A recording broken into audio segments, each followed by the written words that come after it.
So are these Chinese carburetors on Amazon and eBay worth the money? Let's find out. I would argue that the original carburetor is better to rebuild. Got the original versus the Chinese.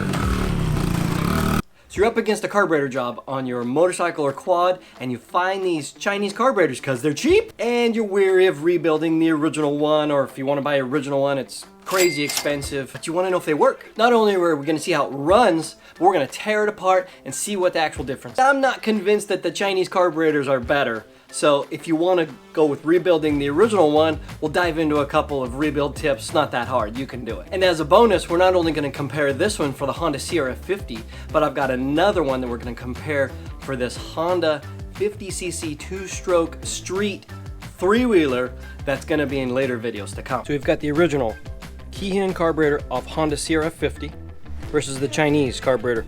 Has a W, means really, really good.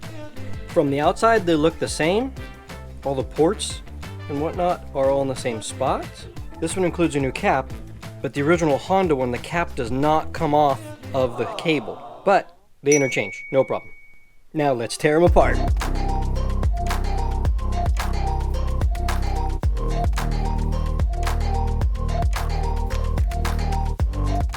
All right, we got them tore open, and honestly, this Chinese carburetor is a pretty dang good match to the original one. I'm surprised it's a good copy. In theory, it should run the same, but I'm not convinced yet. Although the float inlet hole is slightly bigger than on the original Honda, you're probably not going to be able to see that on camera.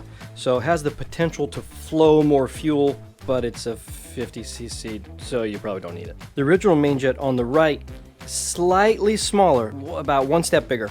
Now, the first problem I found was with the pilot screws, or the air screw on this one. Chinese one came completely closed, and that's not going to run right. So if you use one of these, check it. The original one was set at 1.5 turns. I would start there with the Chinese one. Now, the needles are slightly different. The non-adjustable one from Honda is on the right, and the Chinese one here is on the left. This one's going to add less fuel in because the original Honda one's a little bit narrower. The Chinese one is adjustable versus the Honda one is not. So if it doesn't run right in the mid-range, you could always adjust it up. The non-removable pilot jets right here, I can't tell because the Honda one is like drilled way down inside there. This hole that you see right there, that's probably not the size that it is. If it is, then this Chinese one much smaller. So we'll have to see how it runs. First bonus time. You could just rebuild the original Honda carburetor and get this rebuild kit. Ironically, same price, exactly $17 as a whole carburetor. So you would think just buy the whole carburetor. But again, skeptical. I'm thinking the original one is going to be better. Now this comes with a main jet. Now this main jet is slightly bigger in the kit, but I usually like cleaning the original jets. It's got all the rubber parts that you need, new needle, which is different size. So you always got to check this stuff in these aftermarket kits. They're not always right. I buy it just for the rubber pieces and clean the rest of the jets and the float valve. That being said, I could probably buy the original Honda gaskets and the float valve for only a couple bucks more than this whole kit. Now there was another aftermarket kit for like 40 bucks. I think that one's a little bit better, but the original parts are always the safest. And when in doubt, you always replace the float valve. I had a 40+ year veteran technician tell me that if I could visually identify a bad float valve, now I was a better technician than him, but I was not. And so that one has stuck with me. Always replace the float valve. And if you want to use the carburetor that I'm using in this video on the CRF50 or the rebuild kit I'm talking about, link in the description below. If you're going to clean the original carburetor, you got to use Berryman's B12 Chem Tool. This is the best carburetor cleaner. I've used a whole bunch, the generic ones. This one works better. Link in the description below if you need some. If you got a really bad carburetor, you're going to need this stuff, the Chem Dip. This has got a basket inside, and you're going to soak everything that you can, jets and everything, in there overnight. This is the only way if you're going to get a really bad carburetor done. Link in the description below if you need some. All right, I should probably do a carburetor rebuild video. I keep talking about that. So another one to come. If you're going to rebuild it, we'll go over all the pro tips. Now, as a bonus, we're going to check a second carburetor because not all these China carburetors are created equal. What you're going to see is that the floats are very different. Out of the box, this thing comes with a bent metal float valve. While it's being adjustable, I guarantee it's not going to work right. It's either going to overflow or it's going to not let in enough fuel, and so you're going to have to check the float height on this one. Now, it may interchange, and so I might use the original one in the aftermarket carburetor.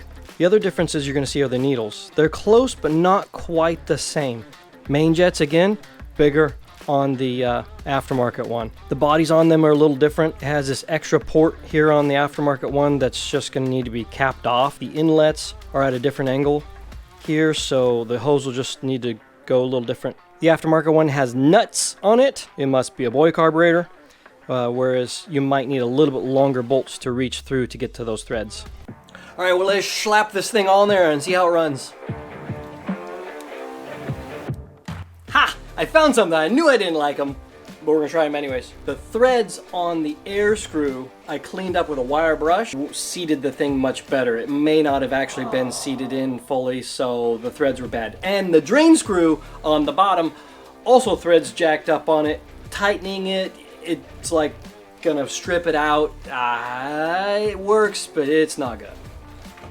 Yeah! All right, cold start on a hot day.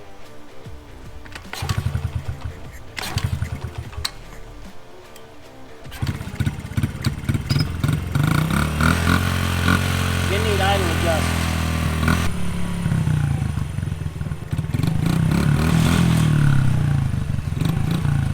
So far, it runs right.